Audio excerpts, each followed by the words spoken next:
we have these writers who are under our wings, and we know what it feels like for them to send us a song and have to introduce them to the world, to new artists, and they're like, Esther, why or not, send me your song. And I'm like, no, my writer Sophie, she's new. Listen to her. Like, no, we want your song. So I already knew what it felt like to be a person that has been rejected, trying to get down that pathway, not knowing what songwriting really meant. I just knew I could write songs and I could sing. So I've been ushered into this industry a lot through the Tricky Stewards, the Rock Nation. So the fact that I had somebody open their doors for me, Jimmy Iovine, for them to open the doors for me, and Polo the Don, for them to let me in, I was like, how can I let somebody else in? And I don't know how to service people in the songwriting world because it's a competition. The same song you want me to send in is the same song I got to send in. So it's hard for me to have to take myself out of it and then take your song and play it for somebody. And I really couldn't listen to anybody's songs because I was like, I can't listen to your song that's intellectual property. Like, you're telling me your song and I can't get that in my head because it's really not allowed. So the fact, the songwriting community, we're a community that loves each other, but we all are still competing against each other to get on an album that has 13 songs. And all these hundreds and hundreds and hundreds of people trying to get on an album that's coming out, and it's only 10 that tends to come out a year. They only got 13 songs on it, and most are going to go to the people they know. So the fact that this is a door that even opened up to get you right into the room with the right artists and kind of guarantee you, 1 out of 4, that's not real. So that would have changed my life. But I'm glad I got to get to this point where I could be the mentor to help this woman. Okay. I think that when it comes to, what we're doing on Songland and how you convince artists to come on the show, well, it was the same kind of mental matriculation I had to go through to be like, okay, do I want to actually do this? What is it? And at its core, it's credible.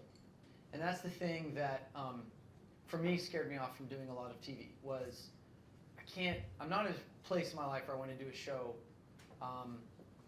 where people don't really win. Where there isn't some measured, okay, my life changed because of this show.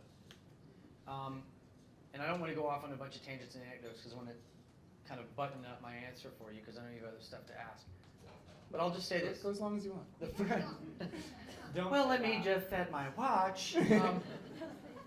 One of the first writers that came on the show, she's probably here tonight, there's a lot of stories like this, had a publishing deal within, I think, 2 weeks of being on the show. She was inked in a deal.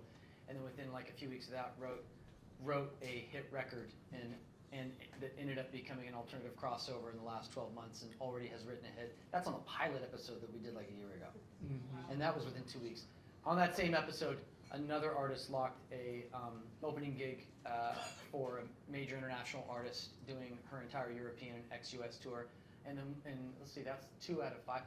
The third writer got a publishing deal shortly after filming the pilot episode. That was just the first episode that we did.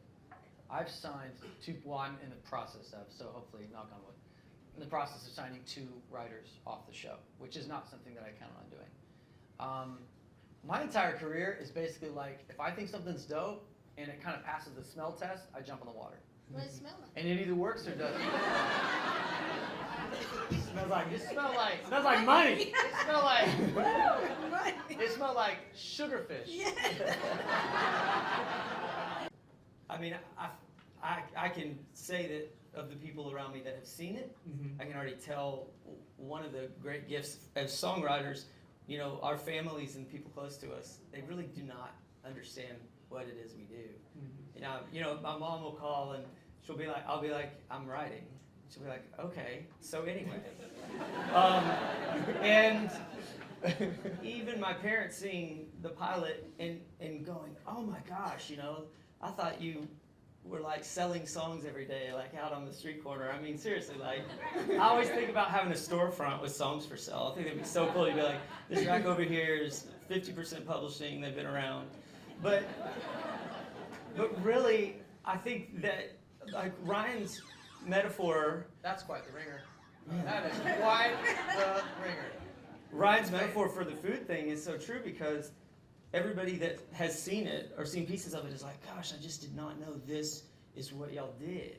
And it is like magic. And we're so used to doing it every day that we go in there and you're just so heightened and you're so on. And it's like, I want to impress the artist I'm with, or I want to impress the co-writer that I'm with and show you the greatest backflip of all time. And that energy with multiple people in the room, it really shows up. And having these artists sitting there firsthand saying what is and isn't right for them about the song, I just think that the passion around songwriting is what I really want people to take away from it. We eat and breathe this, we live this, and these songwriters that came on the show, it's the same thing. This is all they do day and night. And I think the way we're eat up with it, I think will show people that, we didn't have a choice. It's one of those things that we were born to do, and everyone who comes on the show, the same for them. And that's what I really hope that people see, is how much goes into this.